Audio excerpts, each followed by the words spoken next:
So hello guys, welcome back to a channel.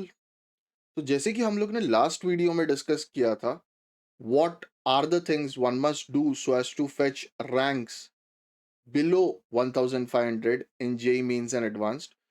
वो जो थे वो जेनेरिक पॉइंटर्स थे। आज जो हमारा टॉपिक है वो है right approach for JEE Mains and advanced physics. अब before we go to the points, सबसे इंपॉर्टेंट चीज ये है समझना कि ये राइट अप्रोच का इंपॉर्टेंस क्या है।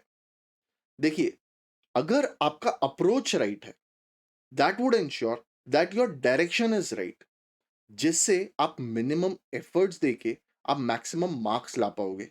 In short, your efficiency increases. तो अब बिना देर किए चलते हैं certain points for right direction in physics के लिए। बिफोर गोइंग फर्दर, मैं बस खाली एक डिस्क्लेमर देना चाहूंगा कि ये जो पॉइंट्स जो मैं आपको बता रहा हूं, ये ओवरऑल मैंने डेवलप किया during my preparation journey and as well as my teaching journey, and also मेरे सर्टन को फैकल्टीज एंड फ्रेंड से बात करते हुए। जो मैं पॉइंटर्स बता रहा हूं, मैं इतना सा जरूर आपको गारंटी दे सकता हूं कि अगर आप ये पॉइंटर्स को फॉलो करोगे तो आपको डेफिनेट एंड गारंटीड इंप्रूवमेंट मिलेगा ही मिलेगा, एंड आपका मार्क्स काफी ज्यादा बूस्ट होगा। हाउएवर, ये जो मैं पॉइंटर्स बता रहा हूं, ये necessary but not sufficient parameters है। ये अगर आप करते हो तो आपका फिजिक्स सुधरेगा, बट आपको अपने साइड से भी certain additional pointers figure out करना पड़ेगा। बट जो मैं बता रहा हूं, that this broadly encompasses all the things that are required. The first and most important thing जो फिजिक्स में मैटर करता है वो है फिजिकल विजुअलाइजेशन का। वो कहते हैं ना कि unless and until you can't physically visualize, you cannot solve a question. Without physical feel physics बहुत ज्यादा मुश्किल हो जाता है। फिजिक्स में अगर आप प्रॉब्लम को विजुअलाइज कर पा रहे हो तो आपके पास दो एडवांटेजेस है। पहले, you can improve your application skills, and दूसरा एडवांटेजेस, आपके मिस्टेक्स काफी ज्यादा कम हो जाता है, आपका एक्यूरेसी बढ़ जाता है, आप सिली मिस्टेक्स नहीं करते हो। फर्दर एक्सप्लेन करता हूं। ये जो लोग रोते हुए आते हैं कि सर हम फॉर्मूलाज तो पढ़ के गए, बट सर पेपर में ना सर क्लिक नहीं हुआ, या पेपर में फॉर्मूलाज को अप्लाई नहीं कर पा रहे। इन मेनी केसेस आप विजुअलाइज नहीं कर पाए प्रॉब्लम को, एंड आप डायरेक्टली फॉर्मूलाज अप्लाई करने जा रहे हो आफ्टर रीडिंग द क्वेश्चन। ये दिक्कत बच्चे सबसे ज्यादा फेस करते हैं। एक एग्जाम्पल लेके बात करते हैं। अब आप सब लोगों ने, ताकि 11th वालों को भी समझ में आए, आप सब लोगों ने काइनेमेटिक्स में रिलेटिव मोशन में रिवर बोट प्रॉब्लम पढ़ा होगा। अब रिवर बोट प्रॉब्लम में से सपोज एक बोट है जो रिवर के अलोंग जा रहा है। अब जो बोट है वो 60 डिग्री में जाने की कोशिश कर रहा है, एंड मैं ग्राउंड फ्रेम से आपसे बैठ के पूछ रहा हूं कि with respect to the ground frame what is the angle that the boat is moving. अब अगर आप सिर्फ फॉर्मूलाज के चक्कर में पड़े हुए हो तो आप मैथमेटिकल कैलकुलेशन कर रहे हो, जहां पे अगर आपने साइन कन्वेंशन का मिस्टेक कर दिया तो मे बी आप गलत आंसर लेके आ जाओगे। बट अगर आप विजुअलाइज कर पा रहे हो कि boat is trying to go along 60 degree, but river उसका हॉरिजॉन्टल वेलोसिटी को और ज्यादा बढ़ा रहा है with respect to the ground. अगर आप रिवर में बैठ के एंड ग्राउंड में बैठ के दोनों को इमेजिन कर पा रहे हो तो आपको पता है vertical velocity still the same, but horizontal velocity river की वजह से बढ़ चुका है। इसके लिए जब मैं रिजल्टेंट का एंगल देखूंगा, रिजल्टेंट वेलोसिटी का, दैट वुड डिक्रीज फर्दर। मतलब इन शॉर्ट, बोट का जो एंगल होगा it would be less than 60।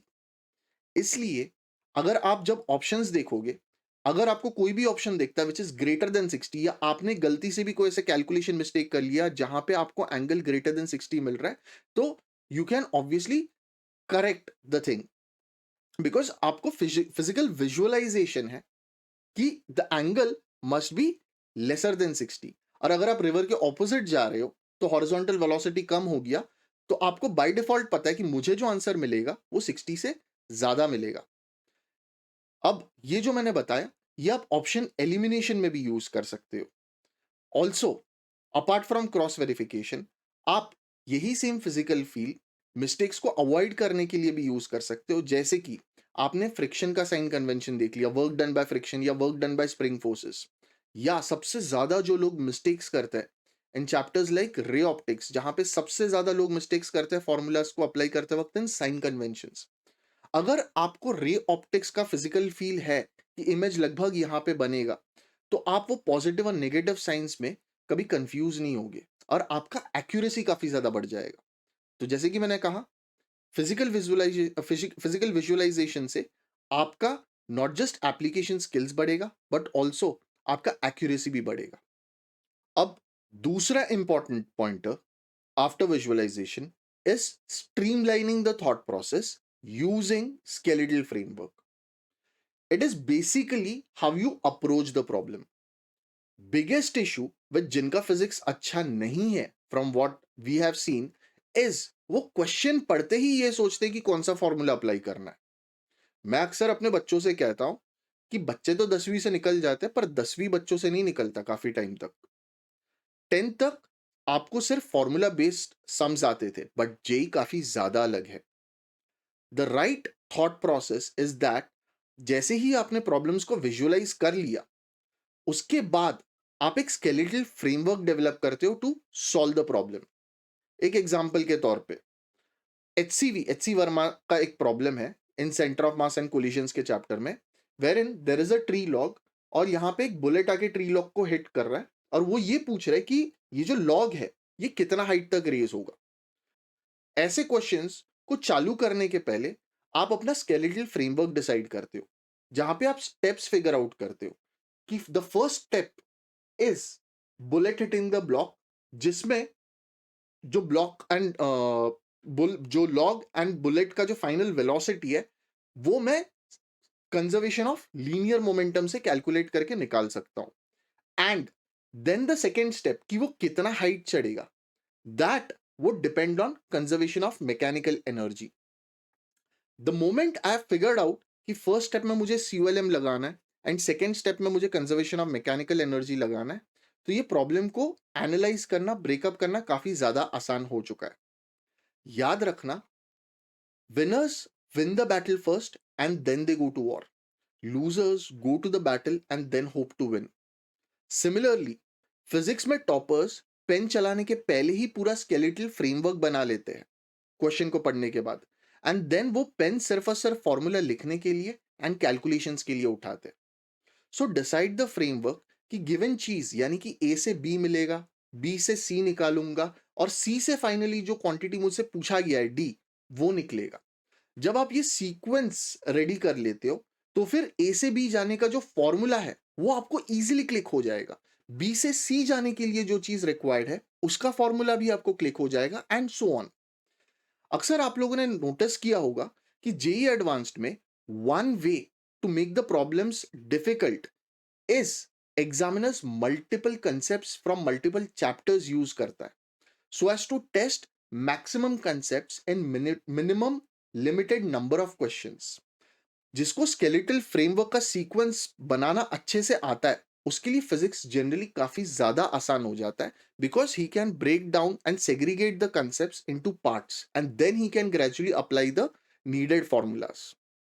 अब जो तीसरा इंपॉर्टेंट चीज है वो है फिनोमिना एंड कंस्ट्रेंट्स। ध्यान से समझिए ये दोनों शब्दों को। फिनोमिना का मतलब है जो हो रहा है वो आखिर क्यों हो रहा है। अगर आपको वाई ऑफ द प्रॉब्लम ही नहीं समझा तो फिर आप कुछ नहीं कर पाओगे। एग्जाम्पल के तौर पे, इन मैग्नेटिज्म अगर मैंने आपको एक चार्ज्ड रिंग दे दिया और वो रिंग के बीचों बीच से अगर मैं सडनली एक मैग्नेटिक फील्ड अप्लाई कर दिया और ये पूछ लिया कि find the angular velocity of the ring, यहां फिनोमिना ये है कि why will the charge ring rotate. आखिर वो जो चार्ज रिंग है मैग्नेटिक फील्ड लगाने के बाद वो घूमेगा ही क्यों। अब अगर आपको यही नहीं पता कि रिंग क्यों रोटेट कर रहा है, फिर आप कहां से क्वेश्चन बना पाओगे। मेजॉरिटी ऑफ द स्टूडेंट्स जैसे ही वो ऐसे क्वेश्चंस को देखते हैं, वो कुछ ना कुछ random formula related to magnetic field में रिंग पे टॉर्क या फिर चार्ज रिंग का कुछ ना कुछ फॉर्मूला एसोसिएट करने का कोशिश करते हैं। बट आप जबरदस्ती फॉर्मूला अप्लाई करने जाओगे बिना ये समझे कि आखिर जो हो रहा है वो क्यों हो रहा है, फिर आप नहीं सॉल्व कर पाओगे क्वेश्चन को। अगर इसके फिनोमिना में आए तो हो क्या रहा है, इसको फिनोमिना के पर्सपेक्टिव से समझते हैं। कि जब भी आपने मैग्नेटिक फील्ड अचानक से अप्लाई किया, there is a induced electric field along the tangent of the ring, और जैसे ही वो इंड्यूस्ड इलेक्ट्रिक फील्ड आया तो जो चार्जेस ऑन द रिंग है उस पे फोर्स लगेगा, और जैसे ही टेंजेंशियल फोर्स लगेगा there is a torque which obviously goes to rotate the ring. अब अगर मैं फिनोमिना कनेक्ट कर चुका हूं कि सबसे पहला मैग्नेटिक फील्ड की वजह से मुझे इंड्यूस्ड इलेक्ट्रिक फील्ड निकालना है, फिर मैं फॉर्मूला अप्लाई कर सकता हूं। और जैसे ही मुझे पता है कि अच्छा अब इंड्यूस्ड इलेक्ट्रिक फील्ड की वजह से मुझे टॉर्क निकालना है, देन डेफिनेटली मैं टॉर्क का फॉर्मूला लगा के उसको समहाउ एंगुलर वेलोसिटी से कनेक्ट कर सकता हूं यूजिंग एंगुलर इंपल्स। अब आते हैं कंस्ट्रेंट्स पे। कंस्ट्रेंट्स का मतलब है जो होगा वो आखिर कब होगा, that is when will it happen. वहीं से आपको एक सूटेबल कंडीशन मिलेगा। एग्जाम्पल के तौर पे सर्कुलर मोशन का एच सी वर्मा का एक एग्जाम्पल लेके देखते हैं कि आपको एक हेमिस्फीयर दिया गया है और from the top of the hemisphere a particle is released, और पूछा यह गया है कि at what angle does the particle lose contact from the hemisphere. यहां कंस्ट्रेंट इज व्हेन और under what condition will the particle lose contact, आखिर वो कॉन्टैक्ट कब लूज करेगा। The answer is when the normal reaction becomes zero. अब अगर आप ये कंस्ट्रेंट को इमेजिन कर चुके हो तो आप ये कंस्ट्रेंट से आपको एक कंडीशन मिल गया कि नॉर्मल फोर्स इज जीरो, फिर आप वो फोर्स की इक्वेशन में जाके एन को जीरो डाल के वेलोसिटी निकाल लोगे, that during losing contact what is the velocity. और उसके बाद आप using conservation of mechanical energy आप ये क्वेश्चन को आगे सॉल्व कर सकते हो। अक्सर बच्चे ज्यादातर हमारे पास रोते हुए आते हैं कि सर कहीं ना कहीं हम सम के बीचों बीच अटक गए और हमें क्लिक नहीं हुआ। इन रियलिटी द इशू जो बच्चे फेस करते हैं इस मेजॉरिटी ऑफ द सम्स में आप लोगों ने नोटिस किया होगा कि दो या तीन इक्वेशंस रिक्वायर्ड होता है जिससे सॉल्व करके आप आंसर लाते हो। उसमें कोई ना कोई एक इक्वेशन बच्चा फिगर आउट नहीं कर पाता, और ज्यादातर जो मैंने नोटिस किया है बच्चे वही इक्वेशन में अटकते हैं जहां पे कंस्ट्रेंट रिक्वायर्ड होता है, बिकॉज समहाउ बच्चा वो कंस्ट्रेंट को विजुअलाइज नहीं कर पाता। अगर आपने ये कंस्ट्रेंट को फिगर आउट करना सीख लिया, आपने उसको स्ट्रांग कर लिया, तो ये जो नहीं क्लिक होने वाला जो प्रॉब्लम है आपका वो सॉल्व हो जाएगा, और आपका फिजिक्स में एप्लीकेशन स्किल्स भी और ज्यादा बढ़ जाएगा। जो चौथा चीज है वो है types of approaches. Broadly there are two types of approaches generally in solving problems. One is the top down approach and दूसरा है बॉटम्स अप अप्रोच। अब यहां पे टॉप का ये मतलब है कि जो डेटा आपको क्वेश्चन में दिया गया है उसको मैं टॉप बोल रहा हूं, और जो डेटा आपको क्वेश्चन में पूछा गया है, जो चीज आपको ढूंढ के निकालना है, the thing which is asked, उसको मैं एज बॉटम रेफर कर रहा हूं। टॉप डाउन अप्रोच का ये मतलब है कि मैं ऊपर से नीचे सोचना चालू करूं, यानी कि जो डेटा मुझे क्वेश्चन में दिया गया है मैं वहां से स्टेप बाय स्टेप नीचे आऊं till I reach the things that is required to be found. Vis-a-vis bottoms up approach में ज्यादातर मैं बॉटम से, यानी कि जो चीज मुझसे पूछा गया है मैं वहां से सोचना चालू करता हूं, और वहां से स्टेप बाय स्टेप मैं ऊपर जाना चालू करता हूं। एंड मैं स्टॉप कब करूंगा, finally when I arrived at the things what is given in the question. ज्यादातर फिजिक्स में जो अप्रोच यूज होता है that is bottoms up approach. Top down approach का ज्यादातर अगर आप एप्लीकेशन देखोगे तो मैथ्स के सर्टेन एरियाज में सर्टेन टाइप्स ऑफ क्वेश्चंस में दिखेगा, जो जो जब हम मैथ्स डिस्कस करेंगे तब हम वहां पे आएंगे। एक एग्जाम्पल के तौर पे बात करते हैं, यही सेम अगर हम बुलेट एंड लॉग वाला एग्जाम्पल ले जो अभी जस्ट हम लोगों ने डिस्कस किया था, तो वहां पे इस तरीके से सोचिए, जो चीज आपसे पूछा गया है वो है after the bullet hits the log वो कितना हाइट तक जाएगा। तो द बॉटम ओ हियर इज कितना हाइट जाएगा। कितना हाइट जाएगा वो मुझे कहां से पता चलेगा, पोस्ट कोलिजन अगर मैंने वेलोसिटी निकाल लिया, फिर उसके बाद using conservation of mechanical energy I can calculate the height. तो मैंने हाइट को कोरिलेट किया with the post collision velocity and solve किया using conservation of mechanical energy. उसके बाद मैं ऊपर जाऊंगा कि अच्छा ठीक है, समहाउ अगर मुझे पोस्ट कोलिजन वेलोसिटी मिल गया फिर तो मैं हाइट निकाल सकता हूं, बट पोस्ट कोलिजन वेलोसिटी मैं कहां से निकालूंगा। फिर मैं सोचूंगा कि अच्छा, बुलेट का अगर मुझे वेलोसिटी दिया है and after it collides with the log, उसका वेलोसिटी मुझे मिलेगा using conservation of linear momentum. अब आप लोग फाइनली क्रोनोलॉजी समझिए और सारा का सारा पजल्स को, जो भी मैंने अभी तक पॉइंटर्स बताया, उसको कनेक्ट करने का कोशिश कीजिए। सबसे पहले जैसे ही मैं क्वेश्चन पढ़ूंगा, the first thing that is physical feel of the problem. ये फिजिकल फील के साथ साथ मुझे जो चीज करना पड़ेगा वो है फिनोमिना एंड कंस्ट्रेंट्स को फिगर आउट करना। जो भी चीज मुझसे पूछ रहा है, सबसे पहले फिनोमिना यानी कि वो चीज क्यों होगा, और कंस्ट्रेंट यानी कि वो चीज कब होगा। एक बार मैंने ये चीज फिगर आउट कर लिया, why and when of the problem मुझे समझ गया, उसके बाद आता है the skeletal framework of the question, which is a leading to be, जिससे मैं सी में जाऊंगा और सी से मैं डी में जाऊंगा। A to B, B to C, C to D में देर आर टू वेज, या तो मैं टॉप से बॉटम में जाऊंगा या तो मैं बॉटम से टॉप में जाऊंगा। और जैसे कि मैंने फिजिक्स में आप लोगों से कहा कि मैं ज्यादातर क्वेश्चंस में बॉटम से टॉप में जाऊंगा। अगर आप ये सारा चीजों को समझ चुके, दीज आर द न्यूएंसेस जो टॉपर्स आपको शायद बताते नहीं है इतना न्यूएंस में, बट अगर आप ये चीजों को समझ जाते हो तो ऑटोमेटिकली आपका एप्लीकेशन स्किल सेट्स काफी ज्यादा बढ़ जाएगा। Next and another very important thing is derivations. जो एग्जामिनर्स ऑफ जेई एडवांस्ड होते हैं वो ज्यादातर पीएचडीज होते हैं इन फिजिक्स। अगर आप भी फिजिक्स में ग्रेजुएशन या पोस्ट ग्रेजुएशन करते हो तो you would realize that derivations कितना इंपॉर्टेंट है। बहुत से स्टूडेंट्स सोचते हैं कि ऑब्जेक्टिव पेपर में एग्जामिनर डेरिवेशंस कैसे ही पूछ लेगा और वो फिर सिर्फ फॉर्मूलाज करके जाते हैं। लगभग 90% ऑफ स्टूडेंट्स डेरिवेशंस अच्छे से नहीं करके जाते। ये याद रखना, एग्जामिनर आपसे बहुत ज्यादा होशियार है। वो तब से पढ़ा रहा है जब से आप पैदा भी नहीं हुए थे और आपके पेरेंट्स भी स्कूल में थे। एग्जामिनर क्लेवरली डेरिवेशंस को इनडायरेक्ट तरीके से पूछ लेता है। इसे एग्जाम्पल के तौर पे समझते हैं। आप centre of mass for hemisphere या इनर्शिया का फॉर्मूला फॉर स्पीयर याद करके जाओगे, पर वो सिर्फ कांस्टेंट मास डेंसिटी के लिए वैलिड है। एग्जामिनर वेरिएबल मास डेंसिटी देके आपसे हेमिस्फीयर का सेंटर ऑफ मास या इनर्शिया पूछ लेगा।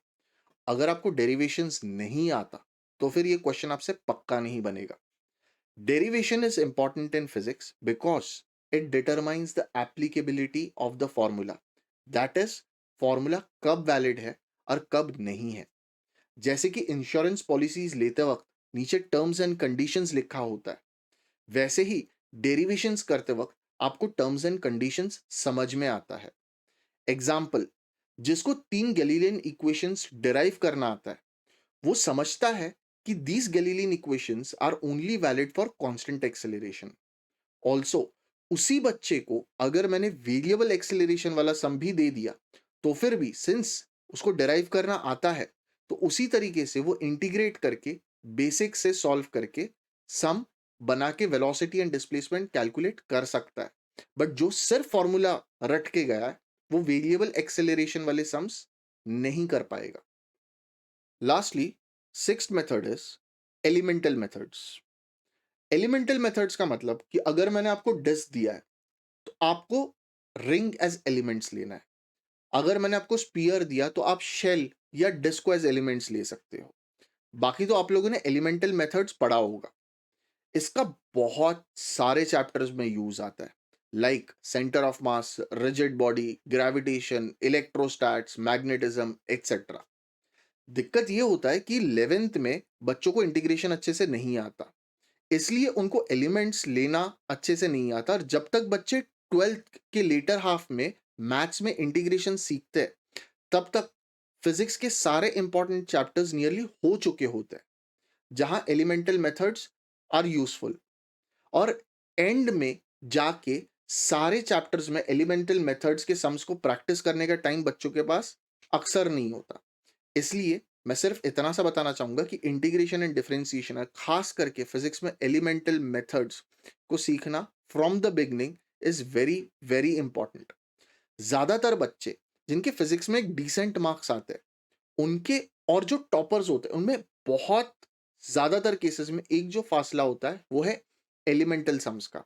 बहुत सारे बच्चे जिनका फिजिक्स में एप्टीट्यूड अच्छा भी है, वो स्टिल अच्छा मार्क्स इसके लिए नहीं ला पाते बिकॉज जैसे ही वो सम में एलिमेंट देखते हैं, वो सीधा छोड़ देता है सम को। आखिरी चीज है, एग्जाम में एक्यूरेसी को कैसे बढ़ाया जाए। क्या आप लोगों ने भी कभी सोचा है कि टॉपर्स का एक्यूरेसी आखिर कैसे इतना ज्यादा होता है?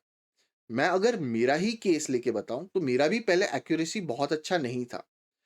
काफी बार सो कॉल्ड सिली मिस्टेक्स होते थे, बट मैंने बाद में अपना एक्यूरेसी काफी ज्यादा इंप्रूव कर लिया था।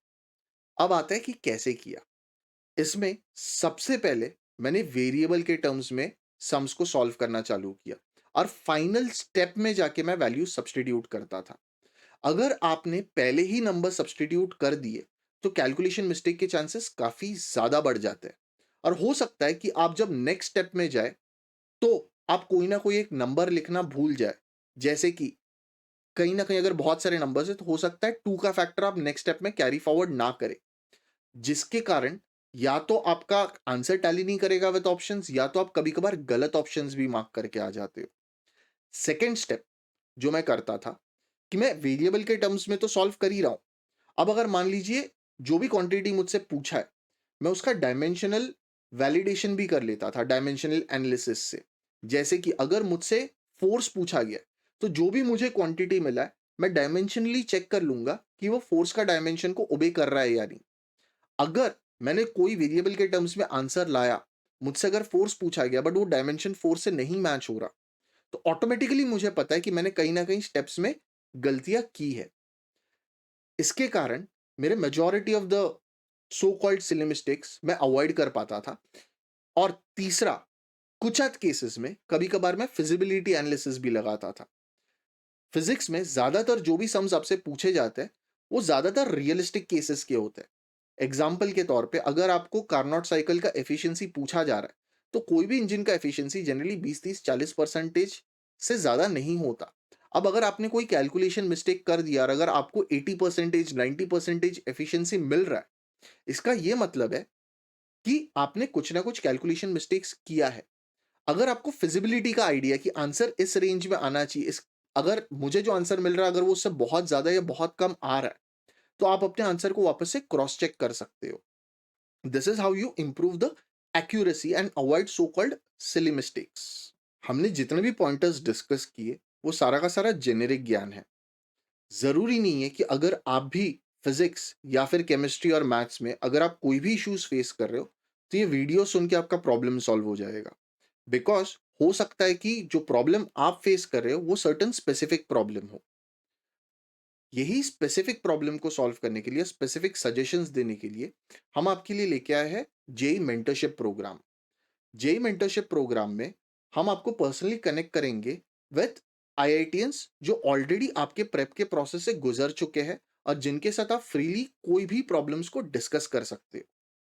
वो कहते हैं ना कि जो आपको बहुत अच्छे से जानता है, because mentor is in touch with you for a long time, तो वो आपके स्ट्रेंथ्स वीकनेसेस एंड इश्यूज को बहुत अच्छे से समझता है, वही आपको बेटर सजेशंस दे पाएगा।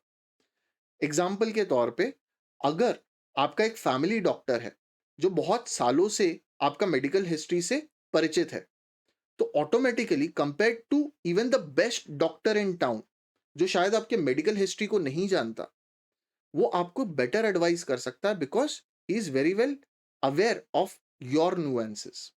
अगर आप भी चाहते हो हमारे मेंटरशिप में एनरोल करना, तो please visit our site www.jeetniti.com। अब आखिर में, अगर आपसे भी फिजिक्स नहीं हो पा रहा और आप मेजॉरिटी ऑफ अपने सीनियर्स, टॉपर्स या फैकल्टी से पूछोगे कि मैं क्या करूं, तो मेजॉरिटी ऑफ द लोग यही सजेस्ट करेंगे कि ज्यादा प्रैक्टिस करो, ज्यादा सम्स करो या फिर डिफिकल्ट बुक्स लगाओ। ज्यादा प्रैक्टिस के पीछे का साइकोलॉजी इज ब्रूट फोर्स। इससे आप subconsciously approach and thought process सीखते हो, but it takes a lot of time and effort.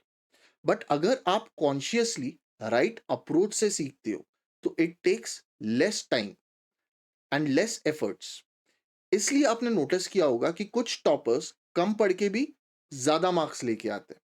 अगर आप इसको जिम के एनालॉजी से भी कोरिलेट करो, तो अगर आप जिम में जाके बिना कोई ट्रेनर, बिना कोई किसी से पूछे कोई टेक्निक जाने, अगर आप डायरेक्टली भी मशीन्स को पंप करते हो तो आप मसल्स तो बना ही लोगे, बट अगर आप right training, right forms and right techniques के साथ अगर आप जिम में एफर्ट डालते हो तो कम टाइम पे आप बेटर रिजल्ट्स नोटिस करोगे और ऑल्सो इंजरीज कम होगा। अब हमारा नेक्स्ट वीडियो जो होगा वो होगा right approach for chemistry for JEE Mains and advanced.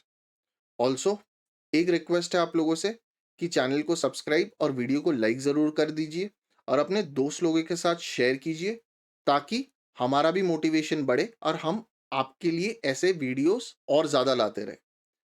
Thank you.